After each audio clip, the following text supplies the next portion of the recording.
নতদস্তি পৃথিব্যাং বা দিবি দেবেষু বা পুনঃ সত্যং প্রকৃত জয়মুক্তং যদেভি সাত ত্রিভি গুণে। পৃথিবীতে বা স্বর্গে, মনুষ্য বা দেবতা, এমন কোনো প্রাণী বা বস্তু নেই যা প্রকৃতি হতে উৎপন্ন এই তিন গুণ রহিত। ব্রাহ্মণ ক্ষত্রিয় বিংশং শ্রুদনাঞ্চ পরন্তপ কর্মাণি প্রভিক্তানি স্বভাব প্রভো বৈ গুণ। হে পরন্তপ, ব্রাহ্মণ ক্ষত্রিয় বৈশ্য তথা শূদ্রদের কর্ম স্বভাবজাত গুণ অনুযায়ী ত্যাগ ভাগ করা হয়েছে। সম দমস্তপ শৈচং ক্ষান্তিরাজমে বচ জ্ঞানং বিজ্ঞানম আস্তিকং ব্রহ্মকর্ম স্বভাবজম। অন্তঃকরণের সংযম, ইন্দ্রিয়াদি দমন, ধর্মপালনের জন্য কষ্ট স্বীকার করা, অন্তরে বাইরে শুচিতা রক্ষা করা, অপরের অপরাধ ক্ষমা করা, কায় মনোবাক্যে সরল থাকা, বেদ শাস্ত্র ঈশ্বর এবং পরলোকাদিতে শ্রদ্ধা রাখা, বেদাদি গ্রন্থের অধ্যয়ন অধ্যাপনা করা এবং পরম তত্ত্বকে অনুভব করা, এ সকলই হল ব্রাহ্মণের স্বভাবজাত কর্ম। তাহলে ব্রাহ্মণ কিন্তু এই গুণ থাকলেই ব্রাহ্মণ। যার এই গুণ নেই সে ব্রাহ্মণ বংশে জন্মগ্রহণ করলেও কিন্তু ব্রাহ্মণ নয়। তারপরে কি বলা হচ্ছে?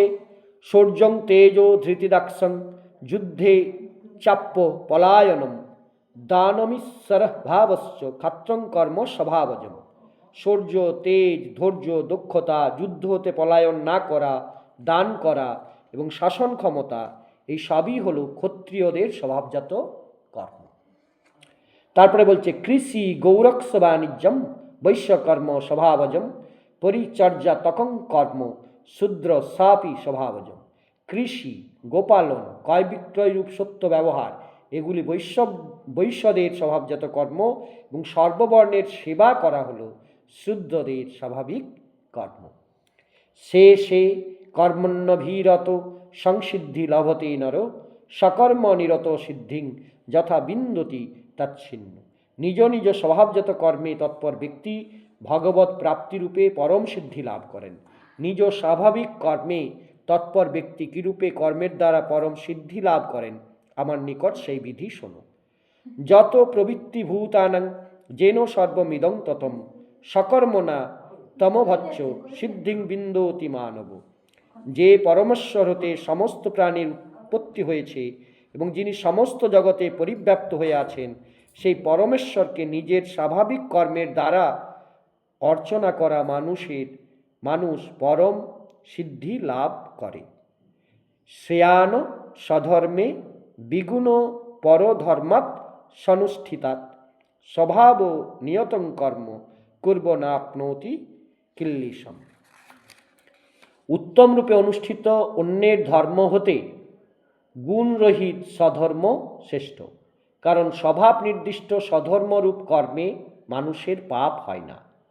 সহজং কর্ম কন্তেয় সদোষমপি নতজ্জত সর্বারম্ভ হি দোষেন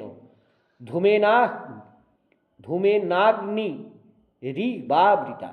অতএব হে কুন্তিপুত্র, দোষযুক্ত হলেও সহজ কর্ম ত্যাগ করা উচিত নয়, কারণ ধূমাবৃত অগ্নির ন্যায় সমস্ত কর্মেই কোনো না কোনোভাবে দোষযুক্ত। অশক্ত বুদ্ধি সর্বত্র জিতাত্মা বিগত স্পৃহা নৈষ্কর্ম সিদ্ধিং পরমাং সন্ন্যাসেনাধিগচ্ছতি। সর্বত্র অনাসক্ত বুদ্ধিসম্পন্ন নিষ্প্রিয় জিতেন্দ্রীয় ব্যক্তি সাংখ্যযোগের দ্বারা সেই পরম নৈষ্কর্ম সিদ্ধি লাভ করে। সিদ্ধিং প্রাপ্ত যথা ব্রহ্ম তথাপ্নোতি নিবোধমে সমাসৈন্যৈব কন্তেয় নিষ্ঠা জ্ঞানস্য যা পরা। যা জ্ঞানযোগের পরনিষ্ঠ, সেই নৈষ্কর্ম সিদ্ধি লাভ করে মানুষ যেভাবে ব্রহ্মপ্রাপ্ত হয়, হে কন্তেয়, তুমি সংক্ষেপে তা আমার নিকট শোনো। বুদ্ধা বিশুদ্ধয়া যুক্ত ধৃতাত্মানং নিয়ম্য চ শব্দাদীন বিষয়াং শক্তা রাগদোষং গুদস্য চ বিভক্তি সেবী রঘ্ঘাসি যত বাক্যায় মানসা ধ্যানযোগ পরা নিত্যং বৈরাগ্যং সমুপশ্রিত অহংকারং বলং দর্পং কাম ক্রোধং পরিগ্রহম বিমুচ্য নির্মম শান্ত ব্রহ্মভূয়ায় কল্পতে। বিশুদ্ধ বুদ্ধিযুক্ত, সাত্ত্বিক, মিতভোজী, শব্দাদি বিষয়সমূহ ত্যাগ করে একান্ত শুদ্ধ মনে বসবাসকারী, সাত্ত্বিক ধীতির দ্বারা অন্তঃকরণ ইন্দ্রিয় সংযম করে কায় মনোবাক্যে সংযমী, রাগ দেশ সর্বতভাবে বর্জনপূর্বক দৃঢ় বৈরাগ্য অবলম্বন করে তথা অহংকার, বল, দর্প, কাম, ক্রোধ এবং পরিগ্রহ ত্যাগ করে নিরন্তর ধ্যানযোগে নিরত মমত্বশূন্য প্রশান্ত চিত্ত পুরুষ সচ্চিদানন্দ ঘন ব্রহ্মে অভিন্ন রূপে অবস্থান করতে সমর্থ হন। ব্রহ্মভূত প্রসন্নাত্মা ন শোচতি ন কাঙ্ক্ষতি সম সর্বেষু ভূতেষু মদ ভক্তিং লভতেই পরম। অতঃপর সেই সচ্চিদানন্দ ঘন ব্রহ্মে একাত্মভাবে স্থিত প্রসন্ন চিত্ত যোগী কোনো কিছুর জন্য শোক করেন না বা কোনো কিছুর আকাঙ্ক্ষাও করেন না।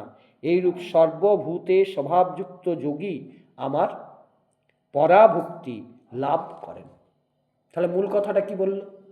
কোনো আকাঙ্ক্ষা নাই, কোনো আকাঙ্ক্ষা নাই, কোনো কিছুর জন্য শোক করেন না। সে কি করে না, সে আমার পরাভক্তি লাভ করে। আমাকে পাওয়ার জন্য যে পরাভক্তি, সেটা আমি তাকে দান করি। এবার বলছেন, ভক্তা মামভিজানতি যাবন যচ্চস্মি তত্ত্বত ততমান তত্ত্বতে জ্ঞাত্তা বিশতে তদনন্তরম। সেই পরাভক্তির দ্বারা তিনি পরমাত্মারূপী আমাকে, আমি কে এবং কতটা তা ঠিক ঠিক তত্ত্বত জানতে পারেন। সেই ভক্তির দ্বারা আমাকে তত্ত্বত জেনে অচিরাৎ আমার মধ্যে প্রবেশ করেন। তাহলে প্রথমে যখনই পরাভক্তি ভগবান দিয়ে দিচ্ছেন, তখনই কি হচ্ছে, তিনি জানতে জানতে জানতে জানতে কোথায় প্রবেশ করছেন? গোপালের মধ্যে প্রবেশ করছেন, ভগবান কৃষ্ণের মধ্যে প্রবেশ করছেন।